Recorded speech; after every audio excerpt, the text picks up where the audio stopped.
Washington, D.C., 2013. Na audiência aberta ao público, 6 antigos membros do Congresso dos Estados Unidos ouviram depoimentos de ex-funcionários do alto escalão do governo e de oficiais militares, juntamente com vários cientistas e pesquisadores, sobre como a presença de extraterrestres transformou a raça humana. Um dos oradores foi o ex-ministro da Defesa do Canadá, Paul Hellyer. O povo americano e todas as pessoas do mundo têm o direito de saber. OVNIs são tão reais quanto os aviões que voam por aí. Nós vivemos num cosmos cheio de vida. Ver um ex-ministro da Defesa e vice-primeiro-ministro comparecer e dizer que o fenômeno dos OVNIs é real e que estamos sendo visitados e que há um encobrimento do governo é, por si só, sensacional. E também expressou-se a ideia de que algumas civilizações alienígenas estão preocupadas com a humanidade e que não querem partilhar tecnologia com a raça humana, por medo de que não estamos prontos para isso, que faríamos mau uso desta tecnologia. Nós somos, afinal, uma raça que usou bombas atômicas em nosso próprio povo.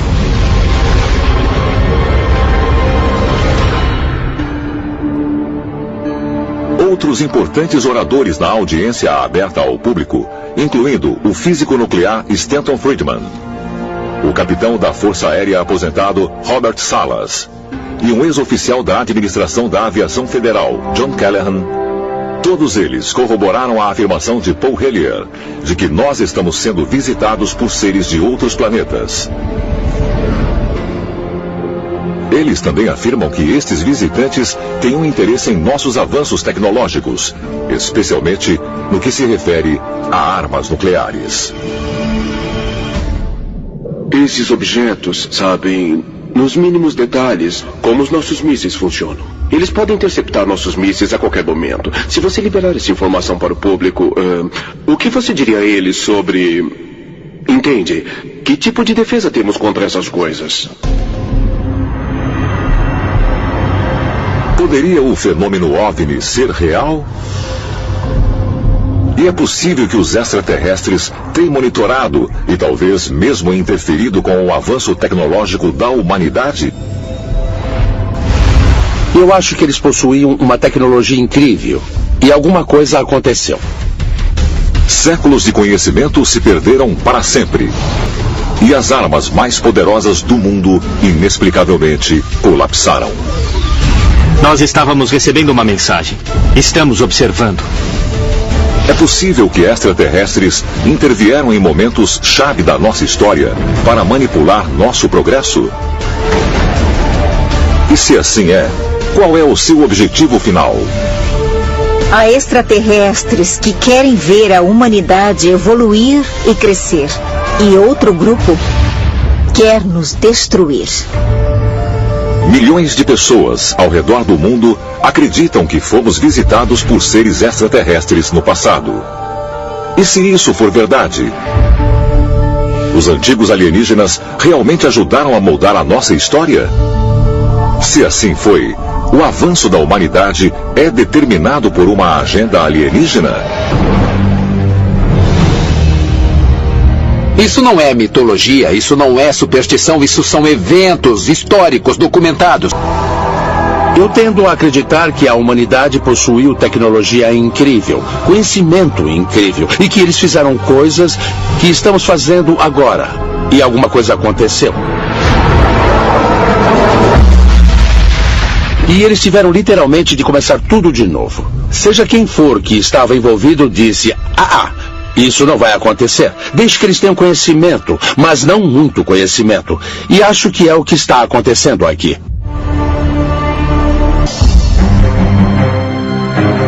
De acordo com o documento oficial da NASA, publicado em 2007, chamado Objetos Voadores Não Identificados na Antiguidade Clássica, houve um substancial número de misteriosos encontros durante o nascimento e a queda do Império Romano. Eles não usavam o termo OVNI ou disco voador naquela época, no tempo dos gregos e romanos. Mas eles falavam sobre coisas como exército dos céus, escudos, naves. Quer dizer, isso é história. Há um relato muito interessante de Cícero. O que ele conta é que havia uma esfera no céu que se dividiu em esferas menores. Isso reflete o clássico relato de OVNIs que temos hoje, em que há apenas um grande objeto, normalmente uma esfera, que subitamente se desmembra e os objetos menores ficam voando.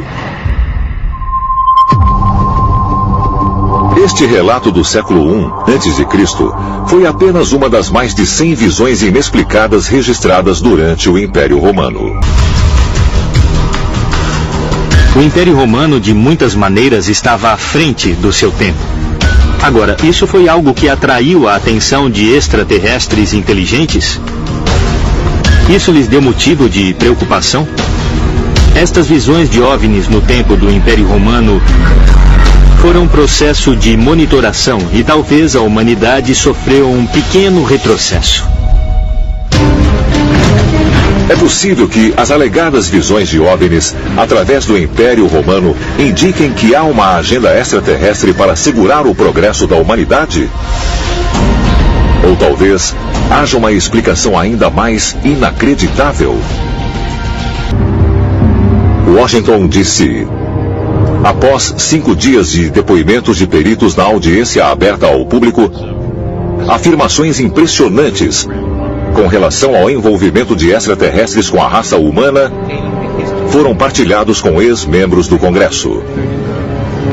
Entre os mais inflamados está a afirmação do ex-ministro da Defesa canadense, Paul Hellyer, segundo o qual não fomos visitados apenas por um tipo de aliens, mas por vários.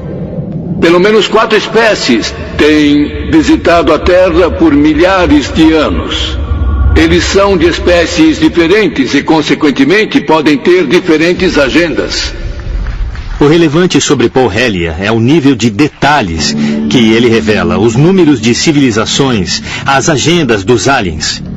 Este não é algum pesquisador de OVNI excêntrico. Este é um político ainda profundamente conectado. Ele tem um número de fontes governamentais e militares e da comunidade de inteligência de alto nível. É possível que o governo encobriu a presença de seres de outros planetas aqui na Terra? E poderia haver, de fato, mais de uma agenda?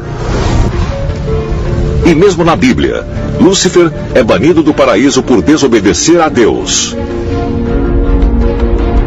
Mas talvez a pista mais forte destas atitudes opostas podem ser encontradas nos registros detalhados dos antigos sumérios. Há lendas de deuses que vieram dos céus para criar a humanidade. Eles eram, de certa maneira, extraterrestres. Caminhavam na Terra, governavam as pessoas. E tabuletas de argila revelaram uma agenda extraterrestre. Com certeza, eles meio que deram uma melhorada na humanidade e usaram os humanos como se fossem escravos. Será que visitantes alienígenas realmente mudaram o rumo da humanidade em um passado distante? Nossos antepassados receberam ajuda e essa ajuda veio de outro lugar. Lá de cima. Ao observarmos a antiga civilização sumérica, atribui-se a eles centenas de princípios de uma sociedade moderna. Coisas como agricultura, ciência, medicina, matemática, realeza, leis, tribunais, juízes, escolas, literalmente apareceu nos tempos suméricos há 6.000 anos, mesmo fora da Idade da Pedra. De acordo com os principais pesquisadores, Ur foi saqueada pelos seus vizinhos em guerra, os Elamitas, há cerca de 2.000 anos antes de Cristo. Mas alguns pesquisadores acreditam que os textos cuneiformes revelam algo muito mais do que a evidência de uma raça antiga. Eles apontam para descrições de um grupo de seres divinos que se chama Anunnaki, os chamados prole esplêndida de Deus que, segundo os sumérios, vieram do céu. O sistema religioso da Mesopotâmia foi o politeísmo, o que significa que eles adoravam diversos deuses diferentes, masculinos e femininos, muitas vezes representados na forma humana, tendo personalidades assim como as pessoas têm, e Esses deuses foram dispostos em um tipo de hierarquia política que em inúmeros aspectos imitavam sistemas políticos da própria Mesopotâmia. Isso significa que você tinha deuses elevados, os deuses celestiais, e também haviam deuses menores que habitavam a terra e o submundo. Agora, de acordo com o texto sumério, os deuses celestiais, os Anunnaki, eram as divindades supremas, as mais elevadas. Será que extraterrestres mandaram o dilúvio para limpar a Terra de erros genéticos? E para que Noé fosse o pai de uma nova versão da humanidade? Segundo antigos relatos, o mundo em que os descendentes de Noé nasceram era muito diferente do que aquele que existia antes do dilúvio, quando dizem que deuses, gigantes, fadas e outras criaturas partilhavam o planeta com os humanos. E a história diz que quando Noé nasceu, era um bebê extraordinário, de estranha constituição e que podia iluminar o ambiente com os olhos. Interessante é que o pai de Noé, Lame, questiona se Noé é mesmo o filho dele ou não. Mas a dúvida dele se instala por causa da história dos anjos caídos, que desceram para transar com mulheres humanas. Lame questiona a esposa, Batenosh. Esse menino é meu ou é deles? O aspecto de Noé é descrito como muito estranho. Diziam que os olhos dele brilhavam como raios de luz e a pele dele brilhava também. Então, nos resta apenas uma pergunta. E se Noé fosse, na verdade, um extraterrestre? O dilúvio parece servir de ponto de demarcação. Na Bíblia, lemos como as pessoas tinham vida longa antes do dilúvio, mas depois dele, a vida encurtou muito. Vemos a mesma coisa na tradição mesopotâmica com a lista dos reis sumérios, que governaram a Mesopotâmia até idades extraordinárias antes do dilúvio. Mas depois, a duração dos reinados desses reis ficou muito mais curta. Outra coisa que aconteceu antes desse ponto demarcatório é que os deuses estavam entre nós. Havia uma íntima interação entre o humano e o sagrado. Os deuses nos orientavam e podiam ser tentados. Havia interação. Deuses podiam se casar com mortais e havia descendentes dos deuses. Agora, os deuses não estão presentes. Então há teorias de que esse foi o momento de uma virada na história humana. O elemento-chave de Noé é que ele é puro aos olhos de Deus. E a família dele também. E essa pureza parece ser genética, embora para nós pareça espiritual. Para exterminar o resto da humanidade, o que ele exterminou foi a dimensão extraterrestre da humanidade, que aconteceu através da poluição da genética humana. Dizem que os extraterrestres, na verdade, podem estar ligados a líderes mundiais, monitorando todos e cada um de nós, em um esforço para buscar os vigilantes que ficaram escondidos entre nós por milhares de anos. O governo dos Estados Unidos tem a prova de que pelo menos 3 grupos extraterrestres e em busca de domínio geopolítico estão em conflito uns com os outros atualmente no planeta. Se os extraterrestres realmente vieram para a Terra para ajudar a humanidade, o que aconteceu com eles? Talvez a resposta seja encontrada em uma das mais poderosas sociedades secretas do mundo antigo que ainda existe hoje. 24 de março de 2014. 58 líderes mundiais se reuniram no Fórum Mundial de Haia para a 3ª Cúpula Bianual de Segurança Nuclear. No centro da sala havia um holograma gigante girando em uma pirâmide, com 3 pequenas pirâmides de cabeça para baixo dentro dela. Esse símbolo, que também é usado como um bottom pelos delegados, é o logotipo oficial da cúpula. Mas há quem diga que ele representa outra coisa.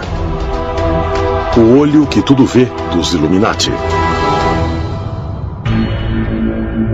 E essa sociedade secreta secular está viva e bem no século XXI, como comprovado pelos símbolos mostrados por celebridades, magnatas da indústria e até mesmo chefes de Estado. Os Illuminati dos dias modernos foram organizados por Adam Weishaupt na Alemanha. Ele formulou planos para que seu grupo pudesse se infiltrar em todos os poderes fundamentais da sociedade, nas esferas políticas, financeiras e midiáticas no final de 1700. Quando falamos sobre os Illuminati hoje, falamos sobre a sociedade secreta mais poderosa que existe. São as pessoas que controlam tudo pelos bastidores. Isso é apenas paranoia, ou será que os Illuminati ainda existem hoje, infiltrados nos mais altos níveis da sociedade? E se for assim, o que eles pretendem? Alguns dizem que a resposta pode ser encontrada em uma sociedade secreta ainda mais antiga e que pode ser a precursora dos Illuminati, os Cavaleiros Templários. Esse grupo de monges guerreiros foi formado em 1118 para proteger os peregrinos que viajavam a Jerusalém durante as cruzadas. Mas muitos afirmam que seu verdadeiro propósito era encontrar relíquias religiosas perdidas, escondidas no monte do templo. E durante seu tempo em Jerusalém, eles passaram de uma relativa obscuridade à ordem mais poderosa das cruzadas. A influência deles era tão grande que havia muitos rumores de que estavam ligados a demônios. Jacques de Molay, a principal figura histórica da Ordem dos Templários, foi preso sob acusação de traição e heresia, por alguma coisa como adoração ao diabo, por alguma forma de adoração do lado negro.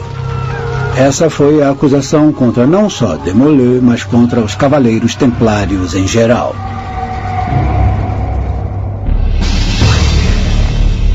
Será possível que os Cavaleiros Templários realmente estivessem em contato com entidades sobrenaturais que encontraram no Monte do Templo?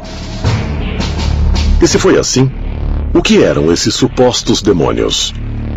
Aprendemos que esses Shedim, os demônios, de muitos modos são como humanos, e de muitos modos são como anjos. Alguns são do mal, muitos são bons. Existem rumores de que os Cavaleiros Templários se esforçaram para se comunicar com essas entidades espirituais. Esse conceito de demônios é muito diferente do modo como pensamos em demônios hoje. Basicamente, um demônio era um ser de outro mundo. Um ser que não era desta terra, potencialmente um ser extraterrestre. E extraterrestre significa de fora desta terra.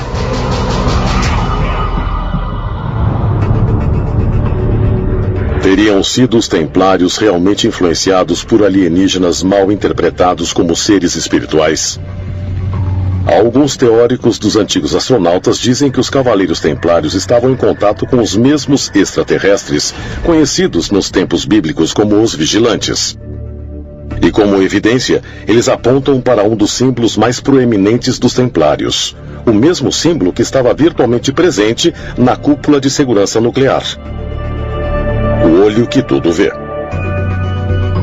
Esse símbolo, que às vezes é apenas um olho, mas muitas vezes aparece como um olho dentro de uma pirâmide, foi usado pelos antigos egípcios, Cavaleiros Templários, Rosa-Cruzes, Maçons, Illuminati, e está até incorporado no Grande Selo dos Estados Unidos.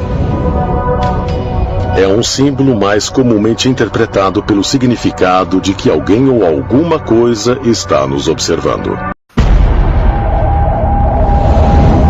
Cada movimento está sendo monitorado. Existem milhões e milhões de câmeras, onde quer que você for. Todas as conversas são gravadas. Os celulares enviam informações sobre com quem conversamos todos os dias. E todos os segredos estão expostos. Estamos chegando a uma situação em que, ao apertar uma tecla, você pode descobrir o que quiser sobre uma pessoa. Com o avanço da tecnologia, existem informações sobre tudo e todo mundo. Está se tornando mais acessível do que nunca. Mas nessa era de acesso ilimitado, devíamos perguntar não só quem está nos observando, mas de onde? 5 de junho de 2013. O jornal britânico The Guardian revela que houve um vazamento de documentos sigilosos da Agência de Segurança Nacional dos Estados Unidos. Entre eles, há uma ordem do Tribunal de Inteligência de Vigilância Estrangeira, exigindo que a Verizon entregasse metade de milhões de telefonemas dos americanos para o FBI e a NSA. Um ex-perito em segurança cibernética da Agência Central de Inteligência veio a público e identificou-se como a fonte do vazamento. Quando pediram a ele para explicar suas ações, Snowden afirmou: "Posso conseguir os seus e-mails, senhas, registros telefônicos, cartões de crédito. Não quero viver num mundo onde tudo o que faço e digo é registrado." A NSA é a Agência de Segurança Nacional, ou como dizem algumas pessoas, a Agência Nacional de Espionagem, que controla o monitoramento dos sistemas de comunicação em todo o mundo. Todas as formas de comunicação eletrônica, supostamente para fins de segurança nacional, são monitoradas para que se identifique e neutralize quaisquer ameaças aos Estados Unidos. Um dos documentos que Edward Snowden divulgou foi sobre o projeto Mystic, que consegue gravar o áudio de todas as conversas em um país inteiro e, quem sabe, no planeta inteiro. A tecnologia é muito interessante, ela melhora a nossa vida de muitas maneiras, mas cada uma dessas melhorias também tira alguma coisa, dependendo de como você vê. Por exemplo, a nossa privacidade está mudando ou sendo reduzida quase diariamente. Nunca vivemos em uma sociedade como a atual, onde existem tantos microfones, milhões de câmeras em todos os lugares onde vamos. Estamos transferindo nossa vida inteira para uma coisa chamada nuvem. Estamos chegando a uma situação em que, ao apertar uma tecla, você pode descobrir o que quiser sobre uma pessoa. Com a tecnologia avançando a um ritmo cada vez maior, ganhamos maior acesso à informação uns dos outros, nos tornando mais interligados do que qualquer outro período da nossa história.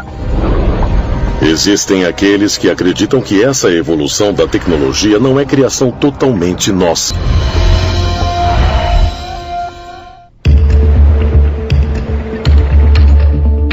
São Francisco, Califórnia, 6 de junho de 2011. Na Conferência Anual dos Desenvolvedores Mundiais da Apple, Steve Jobs apresenta ao mundo seu mais recente avanço tecnológico, o iCloud. Esse novo serviço permite aos usuários armazenarem todos os seus dados digitais, tais como música, e-mail, contatos, documentos, fotos e históricos de pesquisa na internet em servidores remotos conhecidos em seu conjunto como a nuvem. Essa tecnologia revolucionária decolou tão rápido que dentro de 2 anos já existiam mais de 300 milhões de pessoas na nuvem. E por ela estar em todos os aparelhos da Apple, algumas pessoas usam a nuvem sem nem mesmo se dar conta. Mas embora a Apple garanta aos seus clientes que seus arquivos pessoais estão seguros, em agosto de 2014, fotos pessoais explícitas de celebridades femininas começaram a aparecer online. A nuvem tinha sido hackeada. Todas as suas informações estão na nuvem, estão em outro lugar. É claro que você sempre pode acessá-las e ver essas informações, mas isso significa que outra pessoa também tem acesso aos seus dados. Esses dados podem ser seus e-mails, suas mensagens, suas chamadas telefônicas, suas mensagens de voz. É incrível porque você está literalmente entregando seus dados a um local desconhecido controlado por sabe-se lá quem. Muitas pessoas veem questões de segurança muito graves nisso.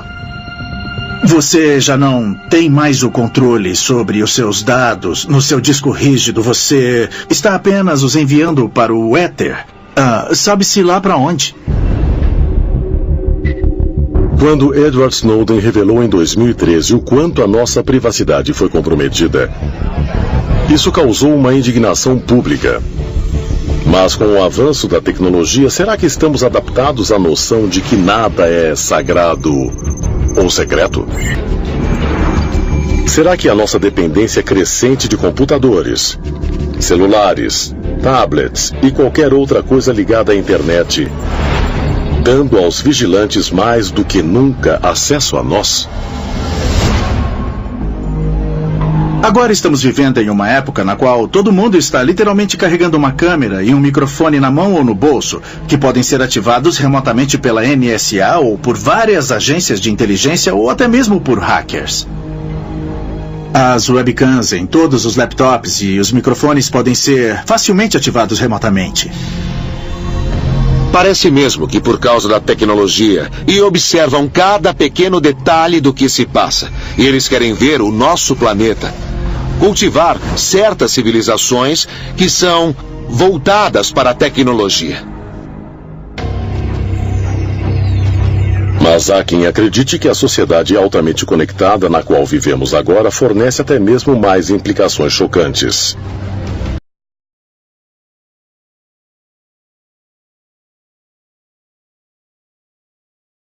Seriam os anjos seres sobrenaturais vindos do céu ou algo mais? Na verdade, eram seres extraterrestres de carne e osso que visitavam a Terra muito tempo atrás. A palavra anjo é um erro de tradução. Em hebraico, o correspondente de anjo é malach. Entretanto, a tradução correta não é anjo, mas na verdade é mensageiro. Em grego, a palavra angelos não é anjo, e sim intermediário, mediador. E qual é a verdade por trás dessas histórias? É que existem esses intermediários, esses mediadores, trazendo recados de alguém chamado Deus. Por definição, anjos são de outro mundo. Anjos são extraterrestres. Não são deste planeta. Assim, por definição, ETs e anjos são a mesma coisa. Nossa concepção moderna de ET mudou, mas há milhares e milhares de anos, quando os anjos viviam entre nós, nossos ancestrais não os chamavam de ETs, eles os chamavam de anjos e sabiam que não eram deste mundo, não eram deste planeta. Anjos. De acordo com uma pesquisa realizada em 2010, quase 70% dos americanos acreditam em anjos.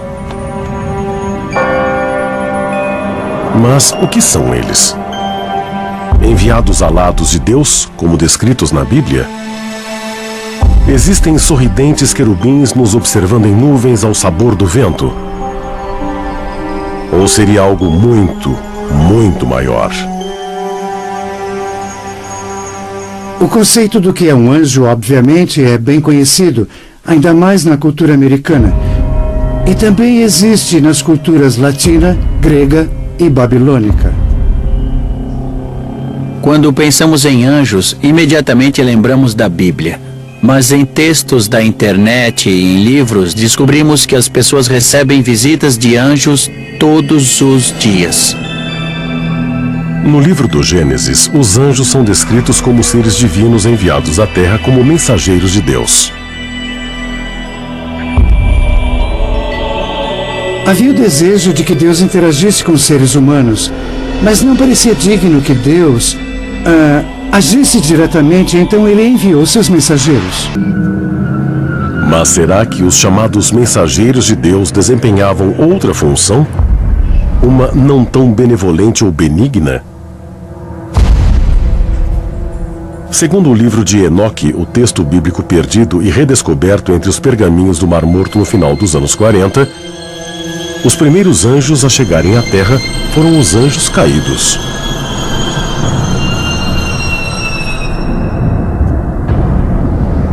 Foi no Monte Hermon que os anjos caíram do céu. Que os anjos caídos vieram habitar a Terra. Eles queriam tomar o poder e, por causa disso, foram expulsos do céu, jogados na Terra. Agora, para mim, Parece mais um caso de rebelião em que os extraterrestres vieram para a Terra, houve um desentendimento e eles se dividiram em duas facções diferentes. O grupo que decidiu se separar é aquele a quem hoje nos referimos como anjos caídos. Enoque acreditava em anjos caídos e em visitas divinas, mas tudo que ele diz em suas escrituras parece lembrar, para mim, visitas extraterrestres. A nave que ele viu, a montanha em que ela pousou e o jeito que eles o conduziram e contaram coisas. Tanto o livro de Enoque quanto a Bíblia hebraica dizem que os anjos caídos agiram contra a vontade de Deus e se miscigenaram com os humanos. No Gênesis 6, fala dos filhos dos deuses, deuses no plural, copulando com as filhas dos homens. E há uma certa conotação maligna nisso. Como os anjos podem fazer sexo? Enoque descreve o ato. Alguns extraterrestres ficaram na Terra, tiveram relações sexuais com nossas mulheres, e isso está escrito no livro de Enoque. Não é invenção minha. Enoque nunca os chamou de deuses, mas de guardiões do céu ou vigilantes. De acordo com textos antigos, além de copular com as mulheres da terra, os anjos caídos geraram uma grande prole, os Néfilins, uma raça de gigantes similares aos retratados na história de Davi e Golias. Mas estudiosos da antiguidade sugerem que o uso do termo gigantes é equivocado e teorizam que a palavra não se refere à estatura física dos Néfilins, mas aos seus poderes sobrenaturais. Eles eram gigantes? Ou essa é a palavra errada e a palavra certa deveria ser extraterrestres?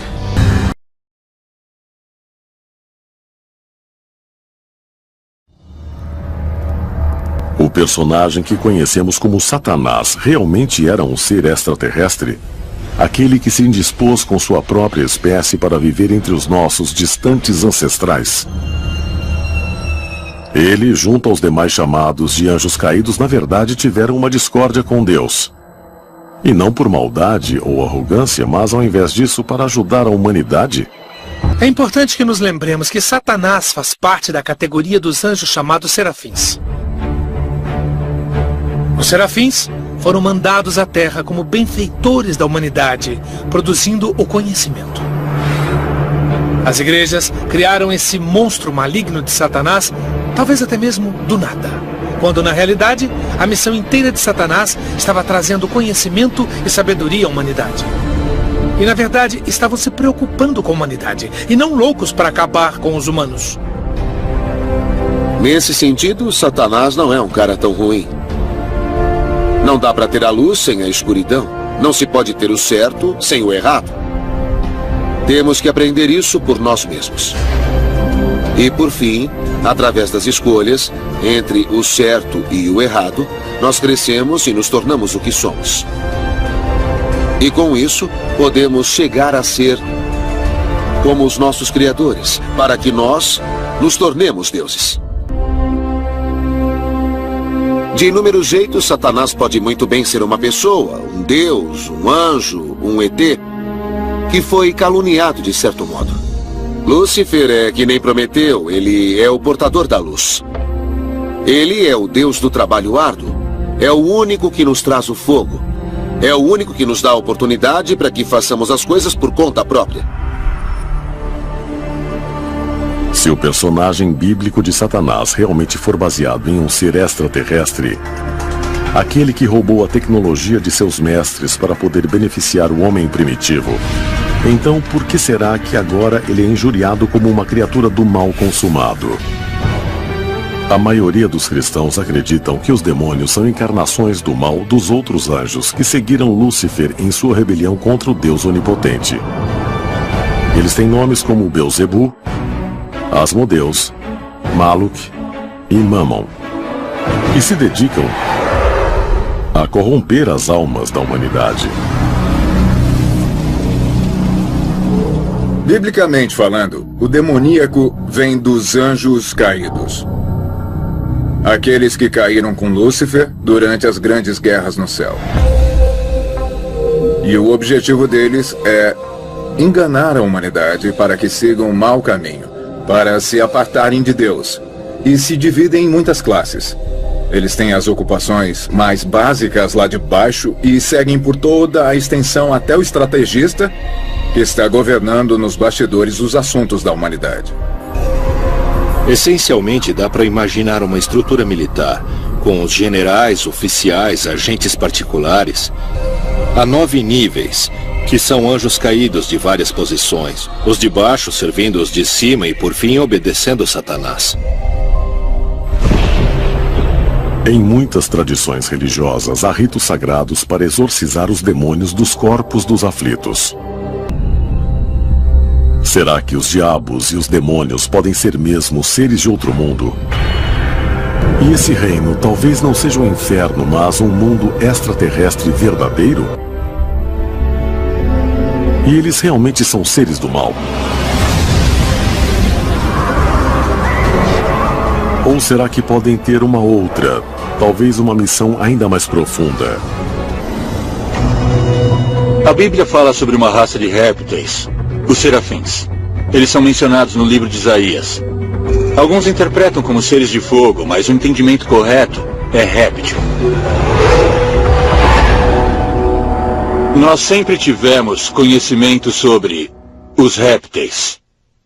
Alguns são bons, outros ruins.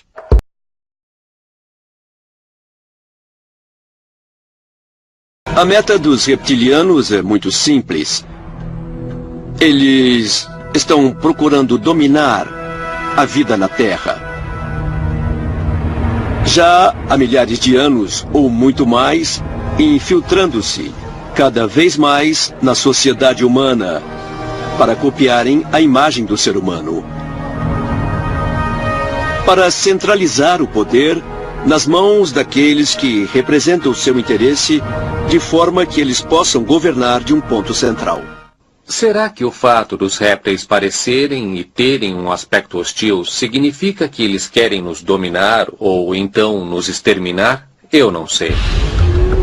Nós podemos olhar pela perspectiva de que somos como gado. Os reptilianos não têm a menor intenção de nos dizimar, mas em certos aspectos somos úteis para eles da mesma forma que uma vaca é útil para o fazendeiro. As histórias que existem sobre entidades reptilianas que vivem embaixo da terra são muitas para que sejam descartadas. Em toda a história, sempre ouvimos falar de seres metade humanos, metade répteis.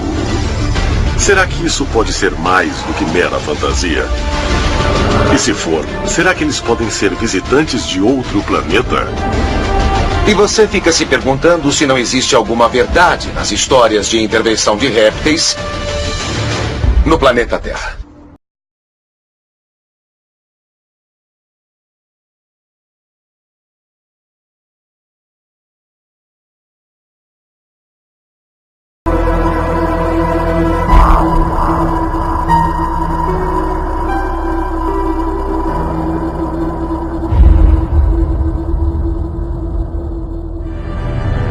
João, capítulo 8. Jesus disse outra vez: vocês são daqui de baixo, e eu sou lá de cima. Vocês são deste mundo, mas eu não sou deste mundo.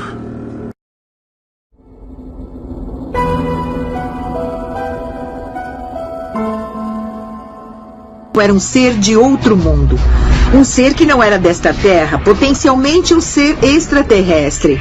E extraterrestre significa de fora desta terra. De acordo com os evangelhos do Novo Testamento da Bíblia, nos meses antes de sua morte, Jesus leva 3 de seus apóstolos longe da aldeia em que está hospedado, e juntos eles vão para uma montanha próxima. A história aqui é que Jesus subiu um monte alto com Pedro, Tiago e João. seus 3 seguidores mais próximos. Enquanto eles estavam ali, um objeto brilhante pairou sobre eles e disseram que Moisés e Elias apareceram. Enquanto eles estavam lá, o corpo de Jesus começou a brilhar muito. E quando eles terminaram essa visita, eles desceram a montanha e Jesus disse aos discípulos para não contarem a ninguém sobre isso, só depois da sua crucificação e ressurreição. Isso me diz que talvez o corpo de Jesus passou por algum tipo de transformação, que mudou o seu corpo de modo que, quando ele ressuscitou dos mortos, seria um corpo que nunca iria morrer de novo. Segundo a Bíblia, se passaram vários meses após esse incidente até as autoridades romanas prenderem Jesus e o matarem através da crucificação. Sabemos que após a crucificação na sexta-feira à noite, ele é colocado em uma tumba. No domingo, quando Maria Madalena e as outras mulheres vêm para ungir seu corpo, a tumba está vazia. A pedra tinha sido retirada e seus panos de sepultamento foi tudo o que restou. Apesar de dizerem que Jesus se elevou para um reino celestial, está escrito que ele se elevou corporalmente, com base também em eventos que ocorreram logo após a ressurreição, que indicam que ele pode ter tido uma origem extraterrestre. No Evangelho de Mateus, no capítulo 28, diz: um anjo de Deus desceu do céu, rolou a pedra, se sentou sobre ela, e sua roupa era branca e brilhante. Então temos um relato de um ser que esteve lá. Isso significa que poderes de outro mundo estavam envolvidos na ressurreição de Jesus. Quando as pessoas vêm para a tumba, elas encontram a tumba vazia. Eles descrevem em 2 evangelhos os jovens rapazes com roupas que estavam brilhando, e parece com encontros extraterrestres dos dias de hoje, onde vemos seres de luz. Então eles dizem: por que vocês estão procurando o vivo nos mortos? Jesus se foi, como ele disse que aconteceria. Será que os extraterrestres podem ter as respostas finais para a vida, a morte e a ressurreição? E se for assim, será que a humanidade já possui esses segredos? De acordo com a Igreja Católica, é um mistério que os humanos não conseguem entender. Mas alguns acreditam que, em vez de uma transformação física, Jesus é ressuscitado metafisicamente durante a missa. E que Jesus era, e ainda é, um ser avançado que pode se mover de uma dimensão para outra. Como prova, eles citam o que Jesus disse aos seus seguidores sobre o poder de se reunirem em grupos para invocar o seu nome. Cristo disse: onde 2 ou mais estiverem reunidos em meu nome, eu estarei lá também.